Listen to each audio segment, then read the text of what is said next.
Yoruba! Freedom for Yoruba!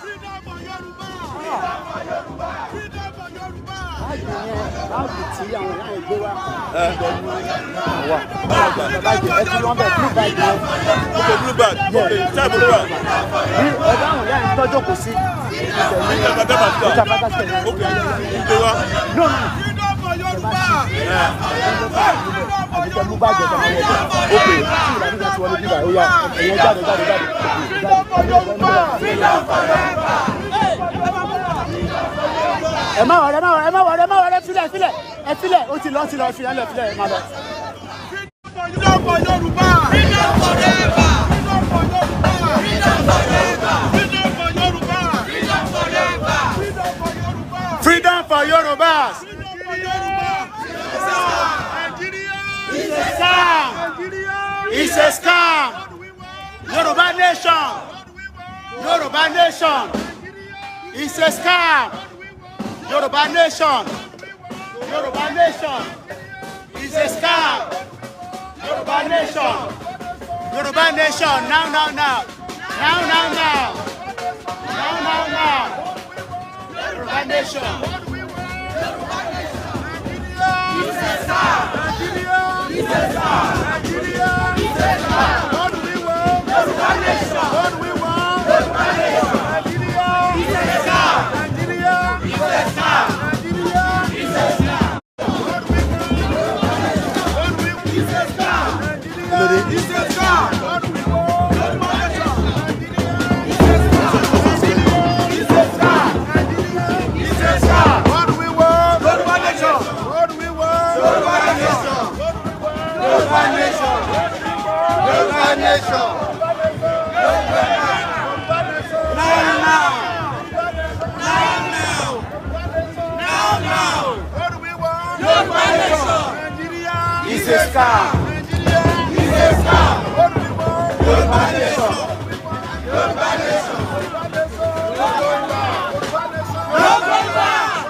Afford buy. Okay.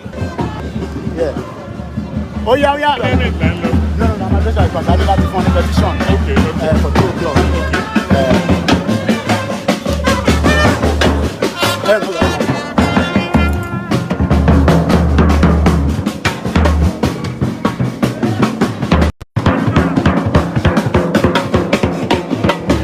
fun. Oloye, I'm my fun by. So we don't say yeah.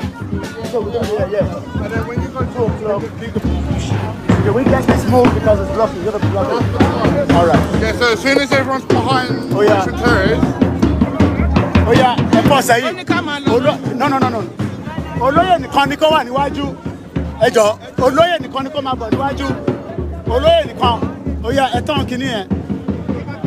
Gbogbo yẹn Oloye ní kẹ́ dúró sí behind him. Behind him.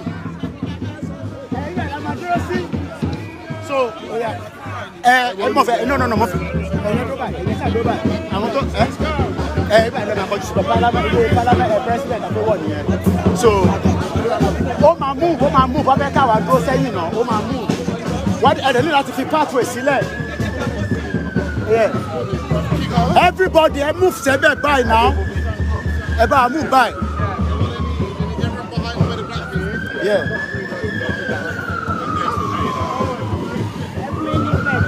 Lift left.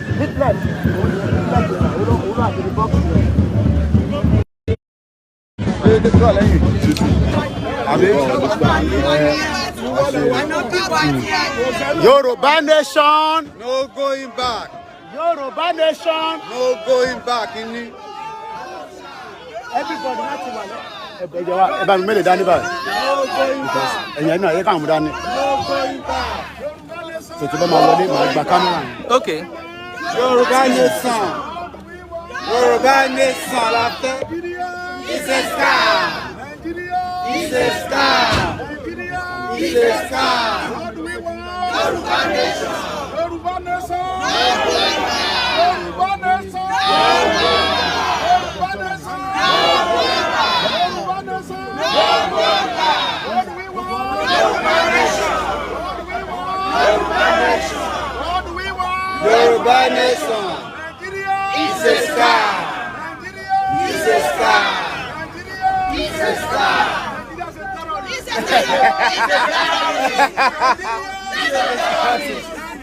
It's a terrorist.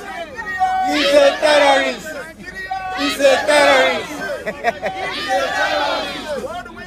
Yoruba nation. Yoruba nation. No.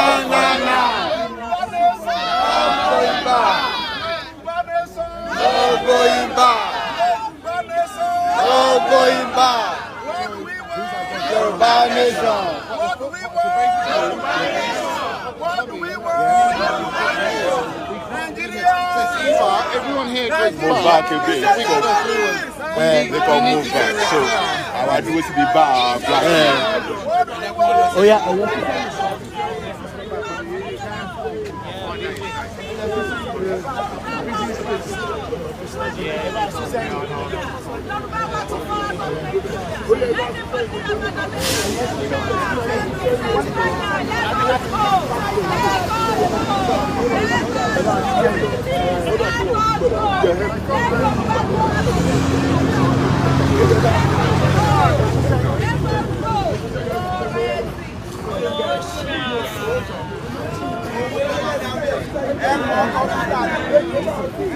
It's the guy.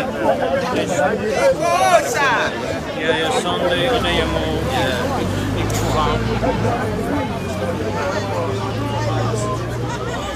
What do we want? No going back.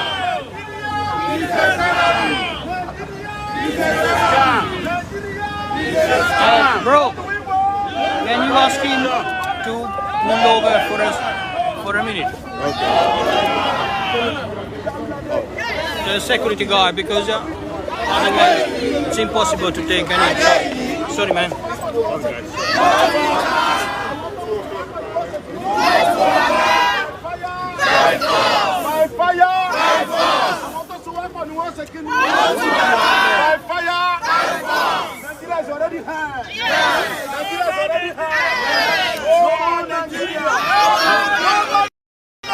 No, what he's saying is we should let them see the flag. Okay, let them see the flag. Okay, ẹjọ́, ẹ̀yin oní kámẹ́rà náà ẹ bá ṣègbè bá ẹjọ́. And please, cameraman, move back, everybody, please. Please. Sideways as well, Ejo. This is beginning of Nigeria. This is You never have a segment. This is the beginning and the end of Nigeria. Because this country is the one that has joined us Together. British is the one that joined us together. So we want them to separate us. We want England to separate us. We don't want Nigeria anymore. Nigeria is Nigeria is We are Yorubas. We are Yoruba. We are Yoruba. We are Yoruba before Nigeria. We are Yoruba before Nigeria. So we don't want Nigeria Anymore. We don't want